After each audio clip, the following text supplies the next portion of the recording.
Good afternoon. This is Andy. Hey, Andy, it's Mark Imperial. How are you? Hey, I'm great, Mark. How are you? Good, good. You got a few minutes? I do. If you can give me one quick second to wrap up something, I'll be right back with you. Of course. Thanks. All right, Mark, thanks for hanging on there. Well, hey, Andy, I got your email, and I really appreciate you writing me. You bet. Because I like the story, and that's why I'm calling you today. So is it okay if we did a short interview so I can catch up with you and see how you're doing? Absolutely. Absolutely. From what I've been gathering here, reading your story, you've been pretty busy. Yeah. Tell the listeners your name, a little bit about your company, the size of your company, and where you're located and so forth. Sure. My name is Andy Sasser. I'm with Jam & Sounds here in Arizona. Our start was a humble start about 15 years ago as a single op in Flagstaff, Arizona, a small college town in northern Arizona. And from that, Jam & Sounds has kind of blossomed from a single op to a multi-op in multiple states. We have locations in Colorado as well as Arizona in the Phoenix metro area and in Flagstaff.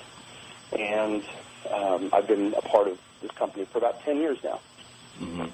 So how long have you been actually at the helm? How long has it been since you bought the company?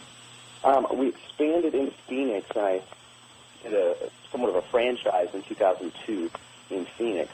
So for 6 years now, I've been operating under the Jam & Sounds name, but I started my own branch of the company in Phoenix, and then 2 years later bought the Northern Arizona company that I had previously worked for. So we kind of combined the entire Arizona franchise into one, or under one umbrella here in Arizona. I see. So it's been a few years. A few years in business, yeah. In 2002, really entered a market that I hadn't had any foothold in whatsoever. The Phoenix metro area is so huge, not only when it comes to people, obviously not as large as a place like Chicago, New York, or L.A. When it comes to size. We've got about 3 million people here, but area-wise, Phoenix, the metro area, is larger than L.A., and so we've got a lot of territory to cover and a lot of little pockets around the central part of the state to get our foot in the door with vendors, get our name out there for clients, bridal boutiques, photographers, and anybody else that might want to know about our business. So it was a huge undertaking to try to find where our niche was in the market here in Phoenix, and then taking over in Flagstaff. We've had a pretty established market share there, and being the largest company in northern Arizona when it comes to mobile entertainment, we had a pretty good foothold there. But as things have become more and more competitive in the last couple of years, and margins seem to be shrinking for folks who are doing mobile stuff because of increased gas prices and increased expenses, and trying to stay cutting edge with technology and offer more services to clients, we've had to get really creative. Mm-hmm. Now, before you got involved with my program, what was your business like before, and what did my system do for you in your business? Yeah, great question, because really I knew and had become familiar with a lot of the principles that have come from the DJ's Edge system when it came to growing and building your mind and the philosophy, things like Think and Grow Rich, the magic of thinking big, how to win friends and influence people. Those types of philosophies and books had been a part of my staple prior to taking a look at some of the marketing and advertising techniques that you had suggested. So prior to, although I was aware of those things, I really wasn't sure how to make them happen in real life, to put them into action when it came to my DJ business. And I found myself working in my business a lot. I knew I needed to get out of the DJing and get into working on my business. I just didn't know what that would look like and how to make those, take those steps to win back some of my time and at the same time have a profitable business. Mm-hmm. So I'd say the thing that changed the most, say, prior to seeing the Edge system was that I was busy trying to get as many shows for myself as I possibly could, and working on my own reputation for that. And as a single operator, I guess that's not a bad way to go, but I had visions of, and having the Northern Arizona business already was a part of a multi-op, and that doesn't work so well when you're trying to promote other entertainers, but you're the only one who's being asked for or recommended or referred. There's only one of me to go around, so I was kind of running into some obstacles traveling all over the state trying to do every single show because I wasn't promoting our company and our system well enough. I was promoting myself. Mm-hmm. And you've changed that since? Since then, absolutely. We not only, I'd say from the first day, I do a lot of driving, and so the CDs were so helpful. I was able to pop those in and listen to those. I'm an avid listener of self-development and personal growth CDs as well, so it wasn't anything new for me to listen to someone give me some instructions on how to do things better, and with 2 or 3 hour drive times, I was able to crunch through a lot of the info very quickly, and then taking a look through the booklets as well. I just picked 2 or 3 things that I thought, okay, these are the 3 major things that I'm going to start with. I already had a mission and a vision for our company. I was already developed a lot of those things ahead of time since we were already established. But I was able to go back to those and say, okay, this mission is great, but what does it look like in real life? How do we live this mission? How do we live this and cast this vision to our potential clients? That we're here to deliver the best service in town. We're here to provide fun in a professional way. So I got a chance to take a look at just 2 or 3 things. It really came down to having the best, for me anyway, the first thing was the best packet, the best available promotional information, the best value for clients who hadn't even reserved their services yet. I wanted them to be knocked out by the information they received before they'd even given us any money. Mm-hmm. I wanted to do that and be head and shoulders above anybody else in our market so that even if they didn't use our services, they had more information coming away from us than they did before. They had a better plan for their wedding than they did before, and maybe help them be more savvy about who they were looking for to be their entertainer at their wedding. So that was my first priority, so I revamped all of our promotional materials, took a look at our introductory packet. How are we delivering this information, and when are the potential clients receiving it? How are they receiving it?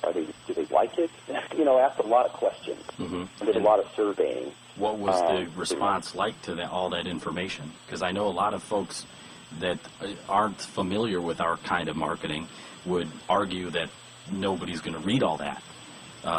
And why would anybody want to, give them so much information? People want to have just a picture and a couple of words.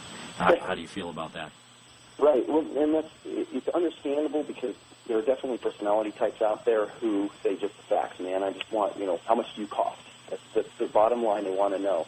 And I really had to get over that myself and say, you know what, for folks that are just price shopping exclusively, those aren't clients that we're seeking exclusively. We don't really want someone who is price shopping only. We want someone who's going to want the service we provide, appreciate the service we provide, and we're looking at lasting relationships. People will refer our service years to come. And so for me, I guess I had to change my thinking a little bit about that because it was a hard transition, thinking, oh, man, I'm going to inundate our potential clients with all this info, and is it worth it? Am I spending my sleepless nights here typing up all this new stuff and information and researching statistics about what brides say before and after weddings? Is this all going to be worth it, or is it all just going to be a big packet that gets thrown in the trash? And I found the response to be overwhelmingly positive about it. When you first saw my ad, did you join right away, or were you skeptical about me or what I was promising? No, I didn't actually. For me, I believe I received a letter and a postcard, and did a little looking around or poking around online as well to kind of see the. I wasn't skeptical of your authenticity or the program being with the 100% guarantee on it. I figured there was absolutely nothing to lose, and it's just one of those. If I got one gem from the marketing system, it would pay for itself. And if it didn't, I had a guarantee on it that I'd get my money back. So I didn't feel any risk when it came to that. But I am pretty cautious about who I listen to. I'm just not going to take advice from anybody, especially when it comes to my livelihood and my business, because there's a lot of people out there who think they know what they're doing, but they don't have the success to back it up, and they don't have proven materials or proven systems that really do truly help. They've got a gimmick. Mm-hmm. And so I'm more skeptical of those kinds of things. But no, it took at least 2 or 3 contacts via mail for me to really say, you know what, I am going to give a call on this. And in fact, I think there was even a promotional time to respond, and I came up to the very last day of that promotional period before I decided to really pull the trigger, because, again, I just wanted to know, okay, when I buy into this, I want to buy in fully, and I want to know that it's going to yield results. I don't want to waste my time and my money with something that's just another advertising scheme to, get you into the next thing. Well, the next thing is you bought this, which gets you to this, and the news gets you to this, and, just continue to stair-step and pay for someone else's livelihood.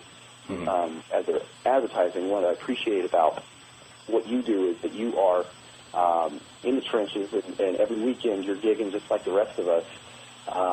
You're also applying principles to your marketing system that you're offering to people too. So you're not it's like real estate investors that sell systems to do real estate that don't do real estate anymore. Mm-hmm. Kind of hard to buy into a system that the person's not bought into themselves. Yeah. And I felt that once I had a few guarantees, one guarantee on the money back, and also did my homework on you as an entertainer and read through the materials thoroughly, I felt confident that it was going to be something of value. The materials are laid out in a way where, for me anyway, there's some things I connected with right on the spot. And then just recently we built a brand new website. We decided to readdress the functionality of our old website and all the things that I wanted to change and do, as well as the things that I had learned over the last year or so of applying some of the principles from the marketing system. I was able to readdress those, re-listen to the CDs, thought about how is our message being delivered, and how do we know who's visiting us online. And just like you said in the marketing tools, my philosophy agrees with that too. It's just saying the web is just another tool. It's not the end-all, be-all. It's just another tool to communicate with clients and send a message.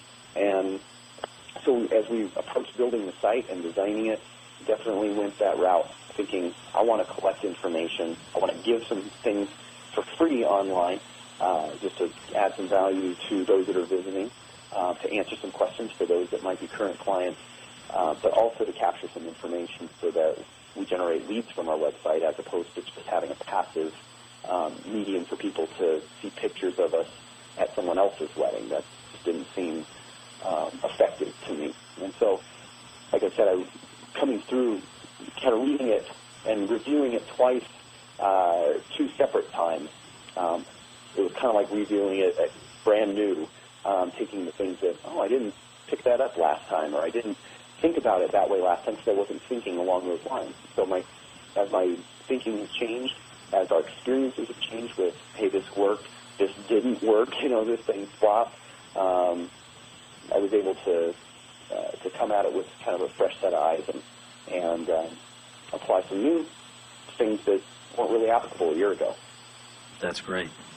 Share with me a snapshot of what your business looks like today, and what your increases are like, and if it's been giving you more freedom. What's that been like for you? Yeah, dollar to dollar. Today we're not doing as much business total shows as we did, say, 2 or 3 years ago. We're actually doing more in net profit than we were 2 or 3 years ago. Part of that's because we ditched a lot of the nightclub gigs that we were doing that had little to no margin and just kept us busy, kept the cash flowing in, but then the cash flowed back out too. And I wouldn't say it wasted time, but it definitely took up a lot of time and energy and resources that today we get to spend with our clients, our higher paying clients, that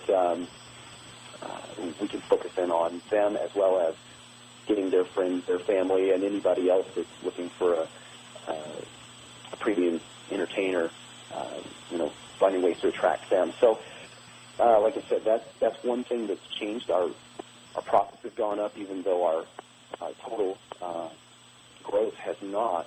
And like I said, that's definitely attributed to streamlining the way we market, cutting down on our advertising when it came to Yellow Pages, and making our Yellow Page ads, the ones that we did maintain, completely changing those. We were the business card, just like everybody else, advertising in the phone book prior to receiving the DJ's Edge marketing system there. And when we, time-wise, for myself, I would just say I feel like I've got a lot more time to focus in on the things that are important. Like I was saying, the first thing was I was running around all over the state, trying to do every single show. So I was in Page, which is up near the Utah, Colorado, New Mexico border there, up by Shinnecock, Four Corners area.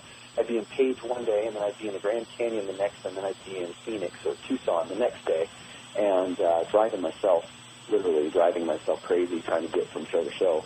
And now that we're marketing a system that, our DJs, our planning, all of that isn't reliant on me exclusively being the message or being the one who's being referred, I'm able to pass those things off to qualified entertainers who live in the area and say, they work for us. They're not subcontracted, so they're a part of our system as well. They just weren't getting a lot of work, a couple years ago, and now they are.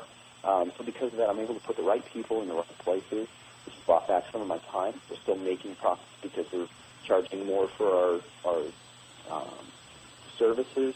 The DJs are being paid well for performing services, and there's still some left over at the end of the day, too. So, like I said, time, just taking miles off of the car, not driving as much as I had been, not driving those late nights at 3:30 or 4 o'clock in the morning, trying to get 2 or 3 hours sleep and get to the next place. Quality of life, I guess, is increased. And those are some of the intangibles, I think, that you can't really find on a QuickBooks spreadsheet. It's things that I've experienced more so than I could put hard numbers to. And you made a huge point also about how your net profits are up, although your overall production numbers are lower. And that's not necessarily a bad thing, because now with those higher numbers, look what you're able to do. All these great things opened up to you. You're actually going to have time to give better service to those clients that you have, which will result in more referrals from more higher-end clients. So all of these things that are starting to happen for you, and that's fantastic. Absolutely. It's like I said, it's been there's been some resistance along the way, and I get in my own way sometimes. If you were talking to somebody, Andy, that was not necessarily your competitor, but and they heard about me, but they were on the fence or skeptical about joining us, what would you tell them? Sure. First, I'd say they've got nothing to lose, because they can take a look at and listen to every piece of information there. And if it doesn't sit well with them, or if it's not something they want to put into practice, there's nothing to lose, because you've got a guarantee on that. Send it back, get your money back. Nothing lost there. And so I'd say there's no risk. So that would be one reason to get off the fence.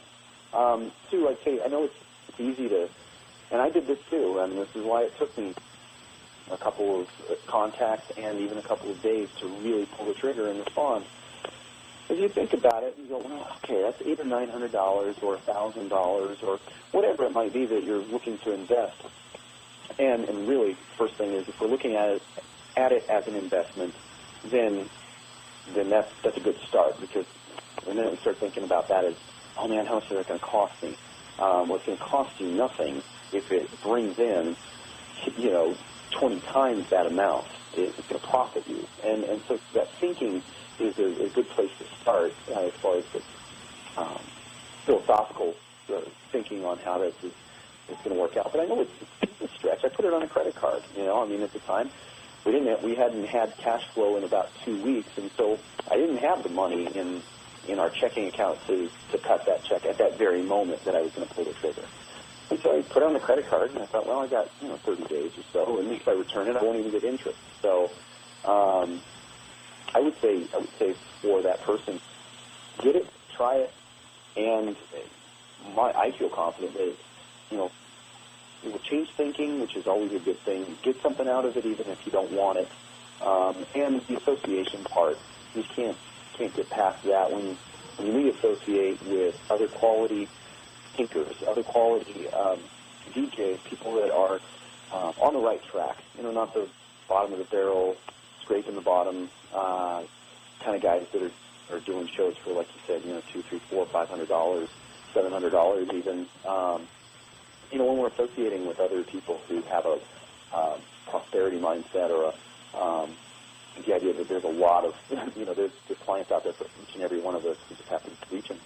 And, I think that if we associate more with people like that, we become more like those people. And we start to see things, doors start to open that weren't there previous because we weren't looking for them. And so I'd say anybody who's sitting on the fence, I endorse this because we've seen success. It produces results if you apply it. That's fantastic.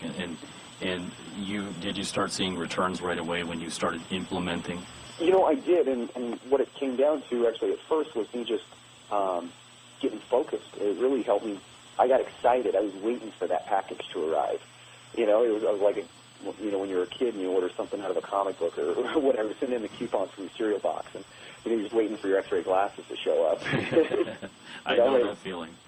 It was like Christmas time. I'm sitting there. Okay, is it today? Is it coming today? I want to get a hold of this. I want to tear this thing up. Mm-hmm. And like I said, consumed the info really quickly and started putting things into practice immediately. The thing that really changed overnight, literally, was that my focus then shifted from, okay, I got to get out of working in my business and into working on my business.